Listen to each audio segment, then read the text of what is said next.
యోబు భక్తుడు ఒక మాటను రాస్తాడు, చాలా ఇష్టమైనటువంటి మాట ఏంటంటే, యోబు గ్రంథం 31వ అధ్యాయం 1వ వచనంలో ఆయన ఒక మాటను సెలవిస్తాడు తెలుసా? నేను నా కన్నులతో నిబంధన చేసుకుంటుని. స్తోత్రం కలుగును గాక. చదవండి ఆ మాటని.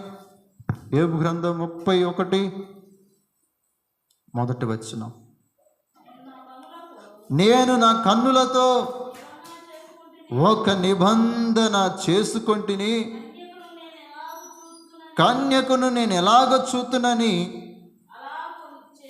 అలాగు చేసిన యెడల పరమునున్న నా తండ్రి స్వాస్థ్యము ఏమగును? ఉన్నత స్థలములలో సర్వశక్తుని స్వాస్థ్యమేమగును. చాలు. యోబు భక్తుడంట తన కన్నులకు ఏం చేసుకుంటున్నాడంట? ఒక నిబంధన చేసుకుంటూ ఉన్నాడు. ఈ రోజున ప్రియ దేవుని బిడ్డలారా, నీ కన్నులకు ఒక నిబంధన చేసుకొని నువ్వు బ్రతకకపోతే నీ శరీరం అంతా అపవిత్రంగాను చీకటిగా మారిపోయింది. ఈ రోజున ఎంతోమంది యవనస్తులు కన్నులకు నిబంధన లేకుండా ఇదిగో సెల్ ఫోన్లో వస్తున్నటువంటి అశ్లీలమైనటువంటి దృశ్యాలను చూస్తూ వారి దేహాలను పాడు చేసుకుంటూ ఉన్నారు.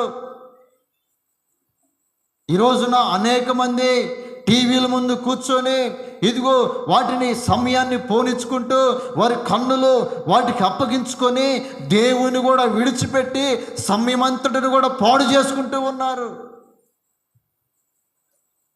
ఈ రోజున అనేకులు స్త్రీలు భార్య ఉండగానే వేరొకరి వైపు చూస్తూ, పురుషుడు ఉండగానే వేరొకరి వైపు చూస్తూ ఒక నిబంధన లేకుండా జీవిస్తూ కుటుంబాలను పాడు చేసుకుంటూ ఉన్నారు.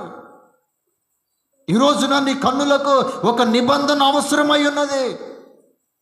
ఈ రోజున నీ కన్నులకు ఒక నిబంధన చేసుకోకపోతే నీ దేహమంతా కూడా చీకటిమయముగా, నీ దేహము అపవాదికి ఆలయముగా మార్చబడకూడదు. నీ దేహము దేవుని ఆలయముగా మార్చబడాలి.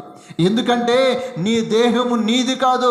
నా ప్రభువు, నా యేసయ్య పరలోక పట్టణాన్ని విడిచిపెట్టి నీ దేహంలో నివాసం ఉండాలని, నిన్ను ఆయన ఆలయముగా మార్చుకోవాలని తన దేహాన్ని రక్తసిక్తముగా మార్చుకున్నాడండి. వెలపెట్టి నిన్ను కొనుక్కున్నాడు. నువ్వు నీ సొత్తు కాదు, ఆయన సొత్తు.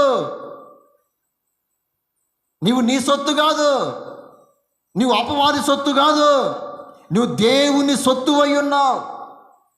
నువ్వు దేవునికి ఆలయముగా మార్చబడాల్సిన వాడివై ఉన్నావు. నువ్వు దేవునికి ఆలయముగా మార్చబడాల్సినటువంటి వ్యక్తివై ఉన్నావు. అలాంటి వ్యక్తివి